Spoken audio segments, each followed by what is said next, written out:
State land और रोशनी land के हवाले से एक इम्पॉर्टेंट इंफॉर्मेशन है, बड़ी खबर है। सुप्रीम कोर्ट ने जो अर्जी दायर की गई थी एडवोकेट मुजफ्फर इकबाल खान की जानिब से सुप्रीम कोर्ट में, फ़िलहाल सुप्रीम कोर्ट ने जो है वो डिसमिस कर दिया है। मैं आपको पूरी खबर बताने की कोशिश करूँगा। जिस तरीके से एडवोकेट मुजफ्फर इकबाल खान ने ये कोशिश की थी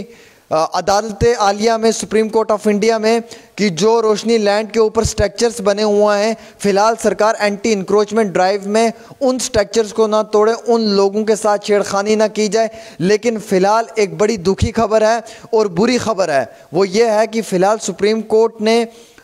मुजफ्फर खान साहब की जो अर्ज़ी थी उसे जो है वो डिसमिस किया है। और जो बेंच है वो सुनने के मूड में नहीं था और बेंच ने जो है वो कई सारे सवालिया निशान भी खड़े किए हैं। मैं आपको ये ख़बर बताने की कोशिश करूंगा कि राजौरी से 5 लोग थे, जिसमें कि अकबर रशीद और उनके साथ 5 लोग, कुल मिला के ये 6 लोग हैं। ये दुदासन राजौरी के रहने वाले हैं। जो सर्कुलर इशू किया गया था जनवरी 9 को, और जिसमें ये बताया गया था कि 31 जनवरी तक रोशनी लैंड, काचराई लैंड और स्टेट लैंड पे जितनी भी प्रॉपर्टीज़ हैं उन सब को रिमूव किया जाए। इसी सब चीज़ को मद्देनज़र रखते हुए इन 6 लोगों ने जो है वो अपनी पटिशन सुप्रीम कोर्ट में दायर की थी और एडवोकेट मुजफ्फर खान साहब वहाँ पर रिप्रेजेंट कर रहे थे। आज मुजफ्फर खान साहब ने जब सुप्रीम कोर्ट में 31 जनवरी को एक बारी फिर से बहस हुई और वहाँ पर जब वो सुप्रीम कोर्ट में पहुँचे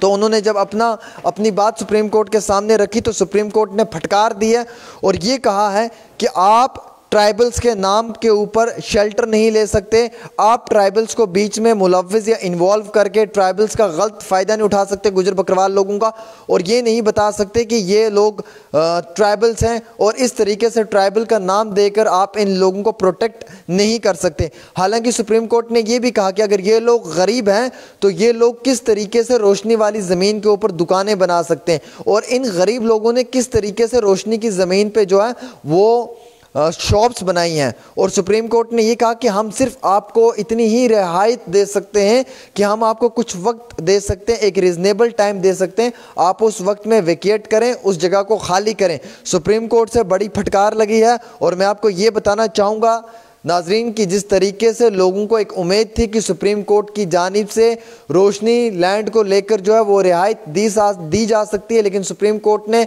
सुनने से इनकार किया। बेंच ने सुनने के मोड में नहीं था। बेंच ने इस केस को और अदालत आलिया ने इस केस को डिसमिस किया और उन्होंने अपनी जो है वो अर्जी विड्रॉ की, यानी कि वहाँ से भी अब दरवाजे बंद हो चुके हैं। अब सरकार खतरनाक मूड में है और आते दिनों में रोशनी लैंड के ऊपर जो प्रॉपर्टीज़, जो स्ट्रक्चर्स बने हुए हैं उनके साथ भी छेड़खानी की जा सकती है। हालांकि मैं आपको ये बताना चाहूँगा कि इस वक्त उन्होंने ये कहा कि जिन लोगों ने भी रोशनी स्कीम के तहत रोशनी लैंड के ऊपर जो बड़े बड़े स्ट्रक्चर्स बनाए हैं वो कोई छोटे लोग नहीं, वो बिग शॉट्स हैं, वो बड़ी मछलियां हैं और उन लोगों ने जो है वो बड़े लेवल के ऊपर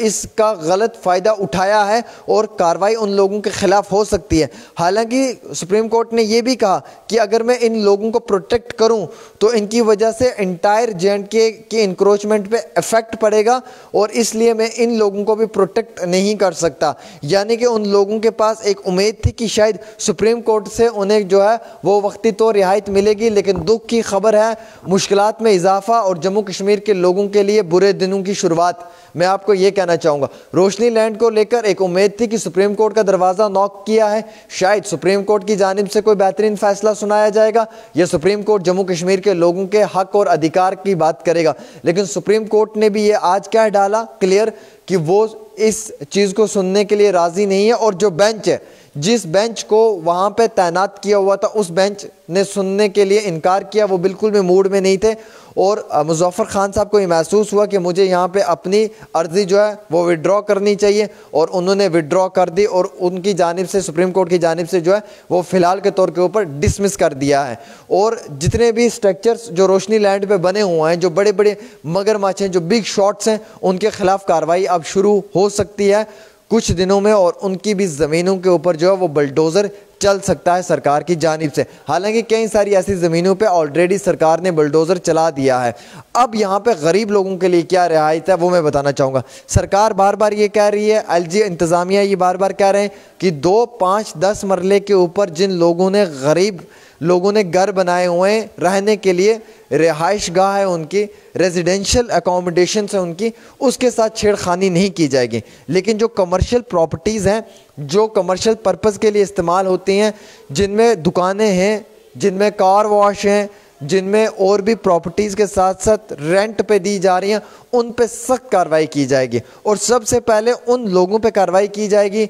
जिन लोगों ने लीज़ पे सरकार की ज़मीन को लिया है, 40 साल गुजर चुके हैं और ज़मीनें वापस नहीं दे पा रहे हैं, बल्कि लीज़ को एक्सटेंड करने की कोशिश कर रहे हैं या फिर उस लीज़ का गलत फ़ायदा उठा रहे हैं। सरकार उन लोगों के ख़िलाफ़ सबसे पहले कार्रवाई करेगी। ये सरकार ने मन बना लिया है कि जिन लोगों ने लीज़ लेकर जो है वो ज़मीन का गलत फ़ायदा उठाया है और उस ज़मीन के ऊपर बड़े बड़े स्ट्रक्चर्स बनाए हुए हैं, बड़ी बड़ी इमारतें बनाई हुई हैं, सरकार कहती है कि हम सबसे पहले उन्हीं लोगों पे कार्रवाई करेंगे। उसके बाद काचराई लैंड वालों पे कार्रवाई होगी, जिन लोगों ने काचराई ज़मीन का जो है वो गलत फ़ायदा उठाया है और सरकार की लिमिटेशंस और सरकार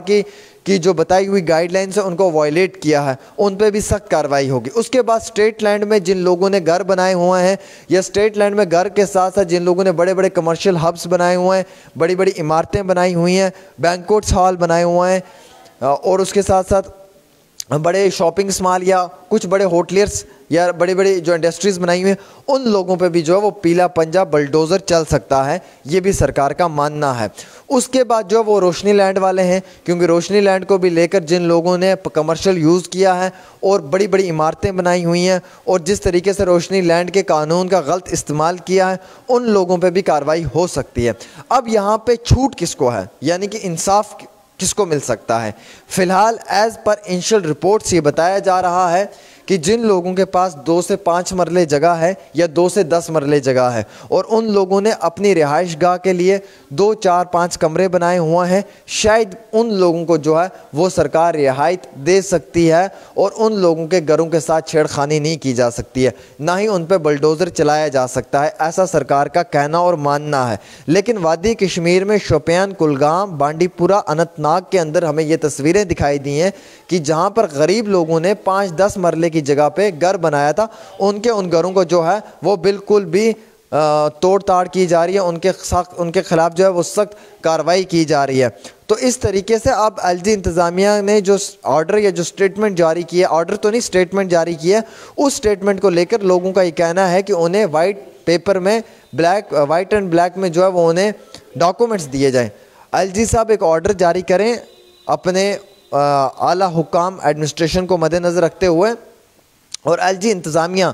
ये ऑर्डर जारी करें कि जो 2, 4, 10 मरले में एक कनाल में गरीब लोगों ने रिहाइश के लिए घर बनाया है, उन लोगों को जो है वो वक्ती तौर इमदाद और मदद मिलनी चाहिए। ये एलजी इंतज़ामिया का एक बहुत बड़ी जो है वो वक्ती तौर एलजी इंतज़ामिया से आम शहरियों की अपील और डिमांड है और आम शहरियों की ये रिक्वेस्ट भी है। तो फ़िलहाल सुप्रीम कोर्ट के दरवाजे भी बंद हो चुके हैं जम्मू कश्मीर के लोगों के लिए और वहाँ से भी फटकार लगी है और अब जो इविक्शन प्रोसेस या जो demolition drive, anti encroachment drive सरकार ने जो शुरू की हुई है, इसमें अब रोशनी लैंड वालों के भी खैर नहीं है, उनके खिलाफ भी सख्त से सख्त कार्रवाई होने जा रही है। फ़िलहाल एक छोटी सी पेशकश डेली तस्कीन पे आमिर सुहेल के साथ।